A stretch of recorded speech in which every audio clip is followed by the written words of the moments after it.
What's going on, everybody? This is Jeff with Living in Arizona, and today we are going to talk about jobs in Phoenix and in Arizona, the state overall. So, we're going to go ahead and dial this in here. If you're new to this channel and you're looking to move to Arizona, or you do live here and you're just looking to keep up pace with what's going on in Arizona, you might subscribe to this channel, Living in Arizona. And thank you to everyone who's been liking these videos. Let's dial this in. Let's get this started here. So, the top jobs in Arizona by pay, okay? If you're one of the people who went to college and got the degree to be a surgeon, that's number one. Surgeons are the top paid overall income earners in Arizona, followed by obstetricians and gynecologists. So if you're an obstetrician or an OBGYN, hey, you're in the money. All right. Physicians and surgeons and all other medical staff are number three. Then you could fall into the area of chief executives. Okay, so you have CEOs, right?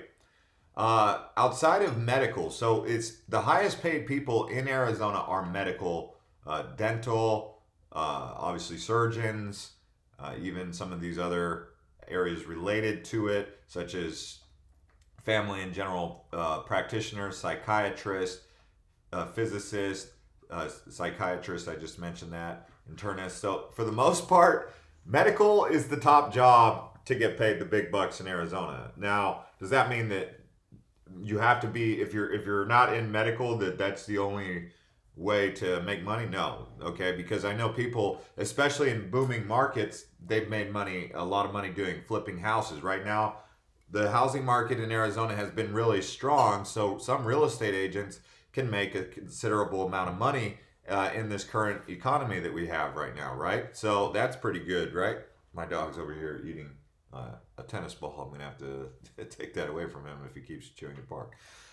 Anyway, so yeah, like I said, real estate can be quite a lucrative thing if you're into buying and selling homes, maybe even flipping them or upgrading them or buying foreclosures.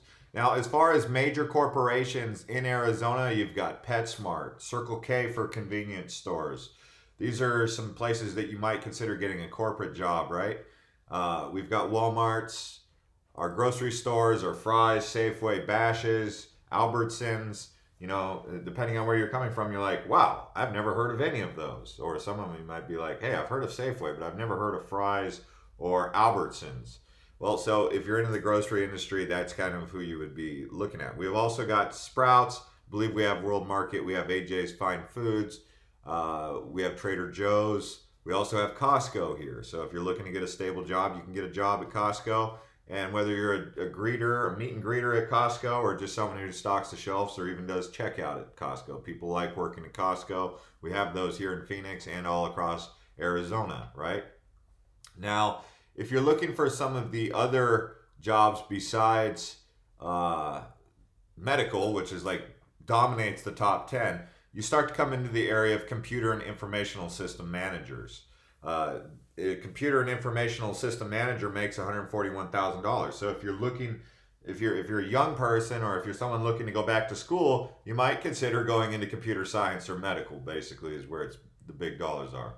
Then you have some interest because Phoenix is growing. You also have a demand for architectural and engineering managers. So we've got plenty of projects going on. Arizona's always been a place where whether it's the Hoover Dam or some big bridge or the Salt River Project or CAP or Rio Salado Lake, we're always cutting edge with things that we're working on. That's why engineering and architectural jobs would be quite in demand. You have lawyers. Lawyers always, no matter where lawyers go, they make big money, right? Then you have financial managers. They're not too far behind the rest of them. So if you're into finance, banks, we have Chase Bank, Bank of America, and then we have some local credit unions and stuff like that that you can consider. You also start going into marketing managers, podiatrists, pharmacists. These are all people who are making over $100,000 a year in Phoenix. Chemical engineers, computer hardware engineers, which is different than the other one. And then you start to go below that $100,000 mark around pharmacists at number 20. Natural science managers make pretty good money too. Yeah, so there's lots on this list. You can go to zippia.com and get that full list. Zippia. They'll tell you the Phoenix information you want to know for that. Now, What what city in Phoenix has the lowest unemployment rate? Well, you'd be surprised. It's actually Queen Creek, which is out there by where I live. So if you're really worried about like, well, I just don't want to be unemployed. I'm looking for work. Where can I find, pretty much guaranteed job? Well, you would take the data and you'd say, well, who has the lowest unemployment rate? Okay, Queen Creek. So if you move to the Southeast Valley, Queen Creek, you should be able to find a job, unless you're part of the 4.4% of the population who's unemployed, which can happen. I mean, we'll see, right? But outside of that, if you're just looking to start up a business, I've made a video about that, but I really like the idea of technology. I'm big on technology. I think that this is just an example for me. When I got out of the military, I went straight into research mode. I was like, okay, it was 2012. I was like, what's recession proof? And I discovered the top 5 companies in the world at the time, and I think they still are: Apple, Microsoft, Facebook, Google, Amazon. I was like, what do all 5 of those have in common? They're all internet-based related companies. So I was like, the top 5 companies. Well, I mean, you've got Walmart, obviously, that comes in there, but I think Amazon's probably even more wealthy than Walmart at this point, just because of overhead and volume. But that stood out to me that, hey, we are going more towards the internet-based economy and technology. So if you're starting out in that, you might consider learning some trades like computer science or technology. Like here, they have these smart homes, right? So where do you fit into the technology with all these homes that are being built and these homes that are going to need upgraded to these smart home technologies, whether it be an app or some sort of configuration. So it's really how far you want to go. If you've been following my other channels, I'm really into blockchain. So that's a technology that's up and coming, the blockchain technology. But there's so much to think about, even if you're going into media, that's technology related: Facebook, Instagram, Twitter, YouTube, all that good stuff, right? So, but I also like Arizona for its growth. So if you're into any sort of electrician or landscaping or construction or heavy equipment operator or something like that, Arizona can really have a big push on that. But the problem is it grows in spurts and then it slows down. So if you're not real well established, you can kind of get shaken out of the market in a housing slowdown. So that's something to consider.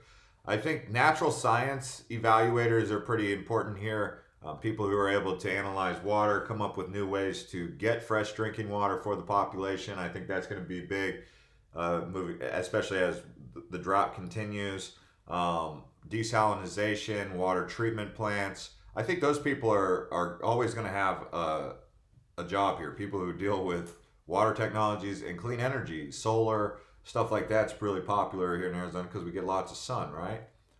So if you wanted to know more about what other cities come in with unemployment rates, Gilbert's got a low unemployment rate, Scottsdale, Chandler, Fountain Hills, and you've even got University of Tempe and Boeing in Mesa. So if you're into aviation, I think we've had Raytheon, Lockheed Martin, we've got Boeing facilities here. So this is some stuff to consider about living here that you might find to be interesting, right? If you wanted to drill down some more information, you can go on to BLS.gov. That'll give you some more information about Phoenix and Arizona. That's the Bureau of Labor Statistics. You can get some really solid information on Arizona on there. Well, I don't know if it's solid, but you can get some government data if that's necessarily accurate. That's hard to say because some of the stuff just doesn't add up, honestly. But if you wanted to know the average median household income per capita in Phoenix, it's $25,000, which is Phoenix is lower than Arizona. So Phoenix is not the place to be in Phoenix metro area. So they call it Phoenix Metro, but if you're looking for some real higher quality of living, go to the suburbs: Gilbert, Scottsdale, Mesa, Chandler, Buckeye, Litchfield Park, Peoria, surprise. And I mentioned that in a couple other videos, but you can see right here, the city of Phoenix, the biggest city in the metro area, has the lowest median household or income per capita. Now, median household income in Phoenix is also lower than the state, 49,000 in Phoenix, 51,000 in Arizona. The national average is 55,000. But cost of living in Arizona is significantly lower. Males tend to make more than females in Phoenix, $31,000 per year for a male, $27,000 for a female. This is just some information that is available for anyone who's looking for it. And yeah, so if you guys have any other questions about Arizona, if you're thinking about moving here and you'd like to know what's going on, obviously if you're into Border Patrol, if you're looking for a job in Border Patrol, Arizona's right there on the border. The thing is, if you work for the Border Patrol down in Arizona, BPS, you're going to be right there in uninhabitable land. I mean, you're going to have to either live in Tucson and drive a long way or live in uninhabitable land along the border. So it's hot in the summer, it's cold in the winter, so you just don't, I don't know. It's not the prettiest place down there on the border, is what I'm saying, especially to live. But if you're looking to get a job for the government, working for Border Patrol, they're probably always hiring, and that's the downside, is living down there in an uninhabitable land. So anyway, like I said, thanks to everyone who's been liking these videos, subscribing to this channel, and we'll see you guys next time. Drop a question below asking me what you'd like to make a video on.